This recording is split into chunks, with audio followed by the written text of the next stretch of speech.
So రీసెంట్‌గా పోషాని మురళీకృష్ణ గారు arrest అయ్యారు. సో అతను జగన్ పార్టీ అందరికీ తెలిసిందే.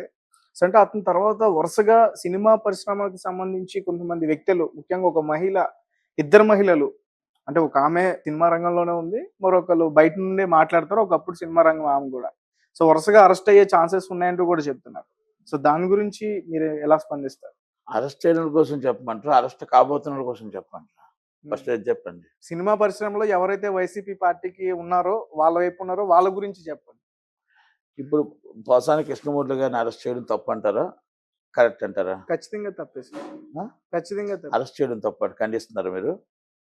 అంటే ఆ పదజాలం అది తప్పు కదా సార్. అది చెప్పండి. హ్మ్. అంటే అరెస్ట్ చేయడం కరెక్ట్.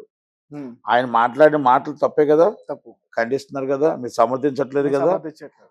మరేమైనా ముద్దు పెట్టుకుంటారా? హుహు. కాదు కదా! ఆయన మాట్లాడే మాటలు సభ్య సమాజానికి సిగ్గుతో తలదించుకోవాలి ఆడపిల్లలందరూ కూడా. హ్మ్. ఆడబిడ్డలకి అంత దారుణంగా మాట్లాడాడు. అది పవన్ కళ్యాణ్ గారి విషయంలో తీస్తే వలడు. నిజంగా చాలా దారుణాది దారుణం మాట్లాడాడు. ఆళ్ళ పిల్లల కోసం రేణు దేశాయ్ గారికి ఇష్టం వచ్చినట్టు మాట్లాడారు. హ్మ్. అంటే ఇలాంటి వ్యక్తి మరి లా ప్రకారంగా ఎళ్లారు గాని ఆళ్ళేమి మామూలుగా లాకి వ్యతిరేకంగా ఎళ్ళలేదు. హ్మ్. అంటే గవర్నమెంట్ ఉంది కదా! మా గన్‌మ్యాన్‌లు ఉన్నారు కదా! అని చెప్పి ఇష్టం వచ్చినట్టు మాట్లాడడం ఎంత కరెక్ట్. తల్లి, చెల్లి, భార్య ఉన్నవాడు ఎవ్వడు ఇలాంటి మాటలు మాట్లాడడు. మాట్లాడతాడని నేను అనుకోను. హ్మ్. వాడు మాట్లాడతాడు, ఇలాంటి మాటలు మాట్లాడతాడని నేను అనుకోను. ఫ్యామిలీ ఉన్నవాడు ఎలా మాట్లాడడు. నీకు రాజకీయం ఉంటే రాజకీయం చేసుకో. రాజకీయం ఉంటే రాజకీయంగా ఎదుర్కో. అంతే తప్ప జగన్మోహన్ రెడ్డి గారి మెప్పు కోసం ఇష్టం వచ్చినట్టు మాట్లాడడం అనేది తప్పు. హ్మ్. ఎందుకంటే జగన్మోహన్ రెడ్డి గారి మెప్పు కోసం నువ్వు మాట్లాడావు. ఆ రోజు అంటే జగన్మోహన్ రెడ్డి గారి పార్టీలో ఇలా తిడితేనే పోస్టులు వస్తాయా? ఎఫ్‌డీసీ చైర్మన్ ఇచ్చారు. ఎఫ్‌డీసీ చైర్మన్ అంటే ఏంటో తెలుసా? నిన్ను తిట్టమని చెప్పలే. ఎఫ్‌డీసీ చైర్మన్ అంటే ఫిల్మ్ డెవలప్‌మెంట్ కార్పొరేషన్. నువ్వు ఆంధ్రప్రదేశ్‌కి తీసుకురా నాయనా. ఆంధ్రప్రదేశ్ తీసుకొని ఫిల్మ్ డెవలప్‌మెంట్ కార్పొరేషన్ చెయ్యి. నువ్వు ఇక్కడ అందరినీ కూడా మొత్తం షూటింగ్ చేపిచ్చు. మా ఇన్‌కమ్ ఇక్కడ ఇంత వస్తుంది. దయచేసి మాకు ఇక్కడ డెవలప్ అవ్వాలి, తెలంగాణ డెవలప్ అవ్వాలి. నువ్వు డెవలప్ చెయ్యి అని చెప్పి డెవలప్‌మెంట్ కార్పొరేషన్ చైర్మన్ ఇచ్చారు ఆయన. అవును. డెవలప్‌మెంట్ కార్పొరేషన్ చైర్మన్ అంటే అనుకుంటే ఫిట్‌లో డెవలప్ అయ్యాడు. హ్మ్. అంటే ఇంతకు ముందే అని పెద్ద ఆయనకేం ఘనతైన పేరేం లేదు. హ్మ్. ఆ ఫస్ట్ నుంచి బూతుల పురాణమే. సినిమా బూతుల పరిశ్రమలో రాజే కూడా. బూతుల రాజే ఆయన. బూతుల కృష్ణ అంటారు ఆయన్ని. హ్మ్. బూతుల కృష్ణ వచ్చారా అంటే, బూతుల కృష్ణ వచ్చారు రా షూటింగ్‌కి అంటే, బూతుల కృష్ణ ఇంకా రాలేదండి. హ్మ్. డబ్బులు పంపించలేదా? డబ్బులు ఇంకా పంపలేదండి. డబ్బులు పంపించిన తర్వాత కారు ఎక్కుతానని చెప్పాడండి. హ్మ్. డబ్బులు ఇస్తే కారు ఎక్కుతాడు. ఆయన పేరే బూతుల కృష్ణ. హ్మ్. మాకు మెంటల్ కృష్ణ మెంటల గారు తెలుసు. కృష్ణ, బూతుల కృష్ణ. బూతుల కృష్ణ అంటారు. హ్మ్. ఎందుకంటే నేను ఆయనతో సినిమాలు చేశాం కదా! మాకు తెలుసు కదా! హ్మ్. అది. ముందుకెళ్తే భయం, వెనక్కెళ్తే భయం. హ్మ్. ఆ! ఇటు ముందు గన్‌మ్యాన్ ఎట్టుకుంటాడు, వెనకాల గన్‌మ్యాన్ ఎట్టుకుంటాడు. ఇప్పుడు గన్‌మ్యాన్‌లు అంటే ఇప్పుడు వైసీపోళ్ళొచ్చారు. ప్రెజెంటా? ఇప్పుడు కాదు అప్పుడు వైసీపీ వైసీపీ మాకు గవర్నమెంట్‌లో. దాస్ అన్న టైంలో 2009లో చెప్తున్నాను. 2009 పీఆర్‌పీ అయిపోయిన తర్వాత హ్మ్. ఈయన పీఆర్‌పీని బయట తోసేశారు కదా! హుహు. తోసిన తర్వాత ముందు ఒక గన్‌మ్యాన్, వెనక ఒక ఈయన గన్‌మ్యాన్ పెట్టారు. పీఆర్‌పీలో ఉన్నారా ముందు? ఫస్ట్ పీఆర్‌పీలో హ్మ్. బీభత్సమైన బూతులు తిట్టాడు కదా! ఎవరిని? కేశినేని నాని గారిని, హ్మ్. అక్కడ ఉన్నోళ్ళందరిని తిట్టాడు. ఇప్పుడు వైసీపీ గవర్నమెంట్‌లో ఉన్న వాళ్ళందరిని గూడా. ఇక అది వైసీపీయా, టీడీపీ ఆయనతోని అవసరం లేదు. హ్మ్. ఆయనకు బూతులు తిట్టడమే ఆయనకొచ్చు. ఆళ్ళెవ్వలు ఏంటి అని అనవసరం. కూర్చున్నాడు పీఆర్‌పీలో కూర్చొని పీఆర్‌పీని కాస్త మూయించేసి బయటికెళ్ళిపోయాడు. హ్మ్. ఆయన ఎక్కడ ఏ పార్టీలో ఉన్నా ఆయనకంటూ ఆయన చిలకలూరిపేట సీట్ కూడా ఇచ్చారు పీఆర్‌పీ నుంచి. హుహు. చిలకలూరు ఎమ్మెల్యేగా పోటీ ఆ! చేసారాయన. చేశారు. డిపాజిట్లు కూడా రాలేదు. హ్మ్. ఎందుకంటే ఆయనకు బూతుల రాజుకి ఇవ్వరు. బూతుల రాజుకి, బూతుల కృష్ణకి ఆయనకు ఓటెయ్యరు. ఇప్పుడు పీఆర్‌పీ పార్టీలో నుంచి ఆయన వెళ్ళిపోయారా? వీళ్ళే తీసేసారా? ఎవలు? అది ఆహ్, చిరంజీవి గారు చెప్పాలి. హ్మ్. ఆ బూతులు భరించలేక ఆయన అంటే నేను ఇంకోటి కూడా చెప్తున్నా. హ్మ్. తప్పు చేసింది చిరంజీవి గారు కూడా తప్పు చేశారు. ఎందుకంటే మీకు పీఆర్‌పీ పార్టీలో అధికార ప్రతినిధిగా మీకు ఇష్టం వచ్చినట్టు ఆయన మాట్లాడుతున్నప్పుడు కొంతమంది ఉన్నారులెండి గాని ఇష్టం వచ్చినట్టు అసభ్యకరంగా మాట్లాడుతున్నప్పుడు మనం ఆ రోజు ఖండించకపోవడమే ఈరోజు ఇష్టం వచ్చినట్టు మాట్లాడడానికి అవకాశం ఇచ్చారు. హ్మ్. ఆ రోజు మీరు ఖండించుంటే మీరు పార్టీ టికెట్ ఇచ్చారు ఆయనకి. అంటే దాంట్లో మీరు కూడా ఎంకరేజ్ చేసినట్టే కదా! హ్మ్. ఇప్పుడు అన్ని తిట్లు తిట్టి అంత అసభ్యకరంగా మాట్లాడిన వ్యక్తిని మీరు టికెట్ ఇచ్చి ఎంకరేజ్ చేశారు అంటే పార్టీలకు ఎక్కడికెళ్ళిపోతున్నాయి. అందుకే అక్కడ ఎంకరేజ్ చేశారు కాబట్టి ఇక్కడ ఇంకెక్కువ తిట్టడం మొదలు పెట్టాడు. ఓకే. సినిమాలు చేస్తున్నా గానీ ఒక రకంగా రాజకీయ కక్షలైతే మెగా ఫ్యామిలీ మీద అతనికుంది. మెగా ఫ్యామిలీగా ఉందా, మెగా ఫ్యామిలీ లేదా పక్కన పెడితే, హ్మ్. మనం ఆ రోజు తిగటి ఆయన తిట్టిన తిట్లకు ఒకసారి యూట్యూబ్‌లో చూసుకోండి ఆ రోజుల్లో. హ్మ్. దానికి మళ్ళా చిలకలూరిపేట టికెట్ వచ్చింది. పవన్ కళ్యాణ్ గారిని తిట్టినందుకు ఎఫ్‌డీసీ చైర్మన్ వచ్చింది. ఇక్కడ ఇప్పుడు మనం చేస్తున్న ఆఫీస్ మూడో సందు బిల్డింగు. హుహు. మై హోమ్ భోజ ఫ్లాట్ వచ్చింది. రీసెంట్‌గానా? అదే గవర్నమెంట్‌లోనా? రీసెంట్ ఫ్లాటే. ఓకే. అంటే గవర్నమెంట్‌లో ఉంటప్పుడే. హ్మ్.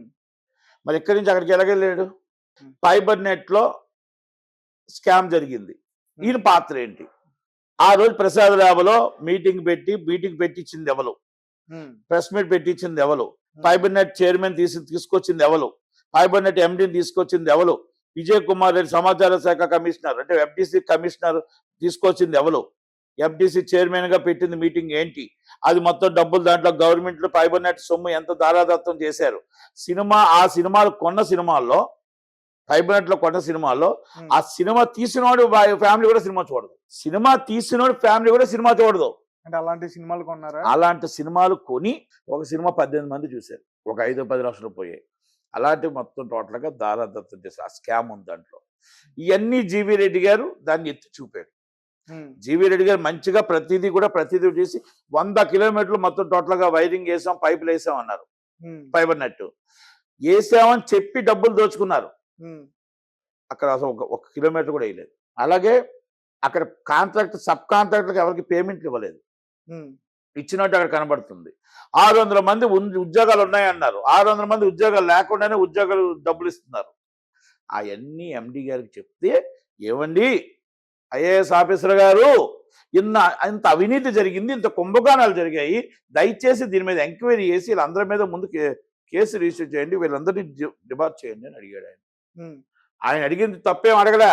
3 నెలలు పట్టించుకోపోతే ఆయన అప్పుడు ప్రెస్ మీట్ పెట్టి నేను చైర్మన్ గా ఉన్నాను, ఇన్ని అవకతవకలు జరుగుతున్నా కూడా ఐఏఎస్ ఆఫీసర్ దాంట్లో గ్రూప్ 1 ఆఫీసర్లు ఎందుకు పట్టించుకోవట్లేదు, దీంట్లో ఎవరి భాగాలు ఏంటి అని అడిగాడు. హ్మ్.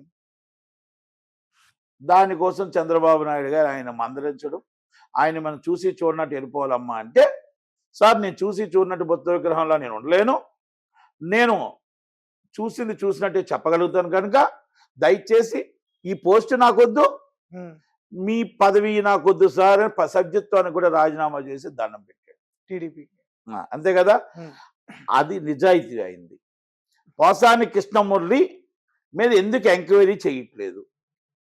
దీని మీద ఫైబర్ నెట్ లో జరిగిన అవినీతికి, ఎఫ్‌డీసీలో జరిగిన దానికి విజయ్ కుమార్ రెడ్డి, పోసాని కృష్ణమురళి మీద ఎందుకు మీరు చేయట్లేదు? సుమోటోగా తీసుకొని ఎందుకు ఎంక్వైరీ చేయట్లేదు సార్ అనేది నా డిమాండ్. రెండోది, ఆయన అసభ్యకరంగా తిట్టాడా, లేకపోతే ఇంకోటి తిట్టాడా? రెడ్ బుక్ రాజ్యాంగం నడుస్తుందా? రెడ్ బుక్ రాజ్యాంగం నడిచినా ఏమి నడిచినా యాజ్ పర్ లా చట్టం ప్రకారం అరెస్ట్ చేశారు, చట్టం ప్రకారం లా ప్రకారం రిమాండ్ చేశారు. ఆ రిమాండ్ లో మొత్తం టోటల్ గా 60 మంది వైసీపీ టీం వచ్చారు. ఈయన senior advocate and most and important advocate and Ponnala Sudhakar Reddy గారు వచ్చారు.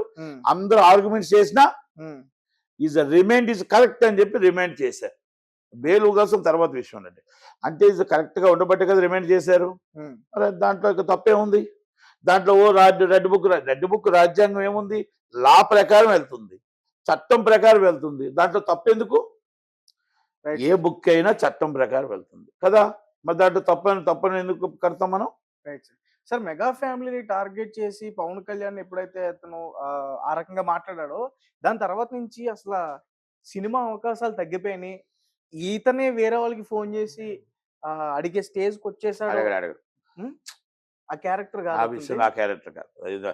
మనం మంచి చెప్పాలి, చెడు చెప్పాలి. ఆ హ్మ్. క్యారెక్టర్ కాదు. కానీ పాత అడుక్కునే క్యారెక్టర్ అతనికి కాదు. ఇంకొకరి దగ్గరికి వెళ్ళి నాకు క్యారెక్టర్ ఇవ్వండి అనే క్యారెక్టర్ కాదు. నాకు వేషం ఇవ్వండి అనే క్యారెక్టర్ కాదు. నాకు నాకు రైటర్ అవకాశం ఇవ్వండి అని కూడా క్యారెక్టర్ కాదు. ఒక డిఫరెంట్ క్యారెక్టర్, మెంటల కృష్ణ క్యారెక్టర్ అది. అవసరం అయితే ఆయనే ఒక సబ్జెక్ట్ రాసుకొని ఆయనే ఇంకో మెంటల కృష్ణ సినిమా తీస్తాడు అంతే. తప్ప ఇంకొకరు పాత్రలు అయితే తగ్గిపోయినాయి. ఆయన దాంట్లో వస్తే సినిమా చేస్తాడు, రాకపోతే సినిమా తీస్తాడు అంతే తప్ప, లేకపోతే ఇంట్లో కూర్చుంటాడు తప్ప అడుక్కునే క్యారెక్టర్, వాళ్ళని రిక్వెస్ట్ చేసుకునే క్యారెక్టర్ కాదు. అందుకే మన ఏ మాటకు ఆ మాటే చెప్పాలా. మనం ఊరికే ఏదో ఆయన అన్నాడు కదా అని చెప్పేసి మనం వన్ సైడ్ కాదు కదా. కనుక రాజ్యాంగం చట్టం ప్రకారం ఆయన అరెస్ట్ చేశారు కాబట్టి ఎవరైనా ఆయన మాట్లాడిన మాటల్లో ఉమ్, రోజమ్మ గాని, మా సినీ కలమ్మ తల్లి ఆడబిడ్డ శ్యామలమ్మ గాని, ఉమ్, ఆయన మాట్లాడిన మాటలు చాలా కరెక్ట్, చాలా మంచిగా మాట్లాడాడు. వైసీపీ మేము దండుగా ఉన్నాం, జగనన్నకు సపోర్ట్ గా ఉన్నాం, పోసాని కృష్ణమూర్తి గారికి అండగా ఉన్నాం అని ఒక్క మాట మాట్లాడింది. ఆ విని ఉమ్, ఆ పోస్ట్ చేయండి అమ్మా. మీరు పోస్ట్ చేస్తే ఉమ్, నేను అప్పుడు ఒప్పుకుంటా. ఆయన ఆయన అన్యాయంగా అరెస్ట్ చేశారా, తప్పుగా అరెస్ట్ చేశారా, అంతే. ఉమ్, మీరు మాట అవి విని వీడియో పోస్ట్ చేయండి. ఓకే. ఎందుకంటే జగన్మోహన్ రెడ్డి గారికి అర్థం కాలే, అది ఏ పోస్టో ఏంటో అర్థం కాలే. అందుకనే ఆడబిడ్డలు ఆడ తల్లుల్ని ఎన్ని మాట్లాడినా ఎన్ని అన్నా మీకు పార్టీకి అండగా ఉంటుంది. పార్టీ అండగా తప్పలేదు. ఎందుకంటే ఒక కార్యకర్తకి పార్టీ నాయకుడిగా అండగా ఉండొచ్చు. కానీ మిమ్మల్ని 5 సంవత్సరాలు మీ గవర్నమెంట్ ఇచ్చిన ఆడబిడ్డలకి ఆడ తల్లులకి ఇష్టం వచ్చినట్టు అసభ్యంగా మాట్లాడుతుంటే మీ పార్టీ తరఫున మీ లైన్ ఏంటి ఉమ్, అంటే మా లైన్ మా పార్టీ ఇలాగే మాట్లాడుతుంది, మా పార్టీ ఆడవాళ్ళకి ఇదే మర్యాద ఇస్తుంది అని మీరు చెప్తున్నారా అనేది జగన్మోహన్ రెడ్డి గారు సమాధానం చెప్పాల్సిన బాధ్యత ఉంది. రైట్. సార్, పోషాని మురళీకృష్ణని కూటమి ప్రభుత్వం టచ్ చేయగలిగింది, అరెస్ట్ చేయగలిగింది. ఆర్జీవిని ఎందుకు అరెస్ట్ చేయలేకపోయారు? అంటే అతని మీరు- బ్యాక్గ్రౌండ్ డిఫరెంట్ గా చెప్పుకుంటారు చాలా మంది. అతనికి చాలా మంది పెద్ద పెద్ద గూండాలతో పరిచయాలు ఉన్నాయని. ఈజ్ ద నేషనల్ డైరెక్టర్ అండి ఆయన. ఉమ్, ఆయన చిన్న కుర్రోడు కాదు. ఉమ్. ఆయన నేషనల్ డైరెక్టర్ లేకపోతే గల్లీ డైరెక్టర్ కాదు. ఆయన గల్లీ డైరెక్టర్ కాదు. ఉమ్, ఈజ్ అ నేషనల్ డైరెక్టర్. ఆయన్ని దావుద్ ఇబ్రాహిం గారి దగ్గర నుంచి, ఉమ్, చోటా షకీల్ దగ్గర నుంచి, ఉమ్, అప్ టు బాల్ దాకరే గారి దగ్గర నుంచి ఆయన తీసిన సినిమాలు ప్రతి దాంట్లో బెదిరింపులు వచ్చాయి, అదిరింపులు వచ్చాయి, అన్నీ వచ్చాయి. ఉమ్. ఇతనికి వచ్చాయా? ఇతనికి వచ్చాయి. ఉమ్, వై కేటగిరీ దాంట్లో కూడా ఉండేవాడు, Z+ కేటగిరీ దాంట్లో కూడా ఆయన ఉండేవాడు బొంబాయిలో. అందుకనే ఆయన అన్ని ఎదుర్కొంటూ వచ్చాడు. లాలోనే ఉంటాడు. యాజ్ పర్ లాకి వ్యతిరేకంగా వెళ్ళడు. లా ప్రకారంగా మాట్లాడతాడు. చట్టానికి వ్యతిరేకంగా మాట్లాడు. లా బుక్ చూసుకొనే మాట్లాడతాడు. భావోద్వేగ స్వేచ్ఛ ప్రకారంగా మాట్లాడతాడు. ఎవరిని అసభ్యకరంగా మాట్లాడు. ఉమ్, అందుకనే మీకు ఆల్రెడీ కేసు పెడితే కేసుకి అటెండ్ అయ్యాడు. హైకోర్టు బెయిల్ వచ్చింది. కేసుకి వెళ్ళాడు. ఇన్వెస్టిగేషన్ జరుగుతుంది. విచారణకు హాజరై వచ్చాడు. ఎందుకు అరెస్ట్ అవుతుంది? ఉమ్. అంటే ఇప్పుడు మీరు ఏదైతే పేర్లు చెప్పారో ఆ వాళ్ళందరినీ చూసి వీళ్ళు వెనుదిరిగారు అనేది కూడా తప్పది. నేనేమంటానంటే చట్టం తన పని తాను చేసుకుపోతుంది. ఉమ్, చంద్రబాబు నాయుడు గారి కంటే గొప్పవాళ్ళు కాదు, కేజ్రీవాల్ గారి కంటే గొప్పవాళ్ళు కాదు. ఉమ్, చాలా పెద్ద వాళ్ళు ఎంతో మంది అరెస్ట్ చేశారు. పివి సింగ్ గారిని ఎంతో మందిని అరెస్ట్ చేశారు. ఉమ్. ఎన్డి తివారీ గారిని ఎంతమంది ఉన్నారు, పెద్ద నాయకులు కదా. ఇప్పుడు మీరు చెప్పిన ఏ పేర్ల నాయకుడు? అండ ఆర్జీవి గారికి ఉందనుకోవచ్చా?